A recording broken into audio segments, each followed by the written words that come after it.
Mr. Rohling, how do you comment on the current position of Montenegro in NATO, and how reliable is our country as a partner, and how much does it contribute to general security?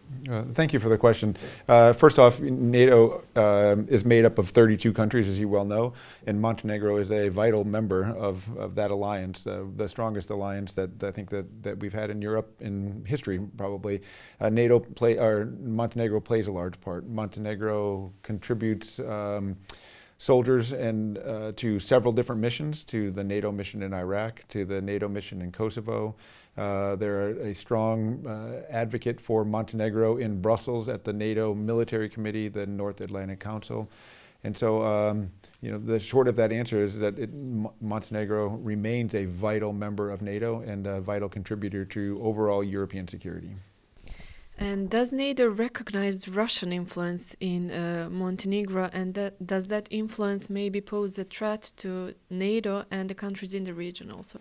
I think NATO recognizes Russia as a threat all over Europe in multiple different ways. Clearly, NATO is a threat, clearly Russia is a threat to Ukraine, as we're seeing that. Russia is a threat to democracies across Europe, and so Montenegro no different. And I think as we and NATO has watched where Russia has been heavy in the disinformation sphere, trying to use bots and other assorted hybrid attacks on democracies and freedoms, that I think it's something we should all watch for, in Montenegro as well as the remainder of Europe. And I think NATO is quite aware of that, and I hope that we're taking efforts to try to counter those from Russia.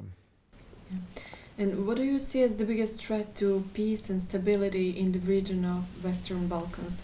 Do you think that the stability of the region is possibly threatened by tensions between Kosovo and Serbia, but also by the fact that the nationalist discourse and narrative is again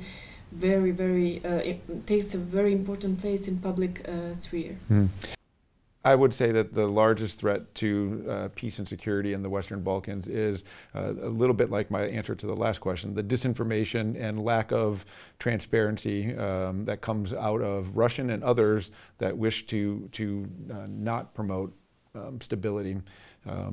The stability of the Balkans is vital to the security of Europe at whole. NATO is committed to the stability of Kosovo and Bosnia. We have a mission in KFOR in Kosovo. We have support to the EU mission in Bosnia. Those are unfaltering levels of support that I think will help us maintain that security here into the future. Earlier this week, Mark Rutte was, actually he took his office as NATO Secretary General. In what way this can, or you can see that it will affect the actions of NATO? What will be the priorities of the NATO in the coming years? Right. So Mark Rutte did take over as Secretary General on Tuesday from Secretary General Stoltenberg after 10 years. I think Secretary Stoltenberg has brought Montenegro into NATO and was very key in the beginnings of our support for and continuing support for Ukraine.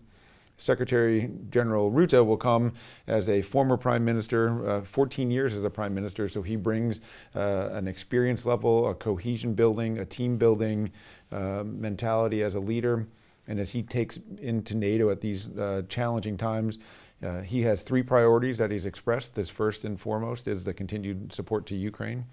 His second is a continued cohesion of our alliance, and then lastly is innovation and bringing NATO into the future in many different ways. So I think you won't see an immediate change next week, but I think you'll start seeing small changes as those three priorities take shape over the future, all for good, I think, of our alliance and good for Montenegro. Yeah, and having in mind the security situation on the international scene, in the first place, as you mentioned, the situation in Ukraine, but also possible further escalation in the Middle East. Is the region of the Western Balkans in the focus of NATO and of USA at this very moment? Absolutely. The Supreme Allied Commander of Europe, General Cavoli, came to brief the North Atlantic Council last week. He gave two top priorities. Ukraine was one, and the stability of the Western Balkans is the second. So the Balkans has a very strong oversight and concern for NATO, and I think a focus area of our investment both in people and in missions, and I think that will continue into the future. And like I said, for NATO, the security of the Balkans and stability of the Balkans is vital to the security and stability of Europe writ large, so I don't see that changing. That's it. Thank you very much. It was a pleasure. Oh, thank you very much.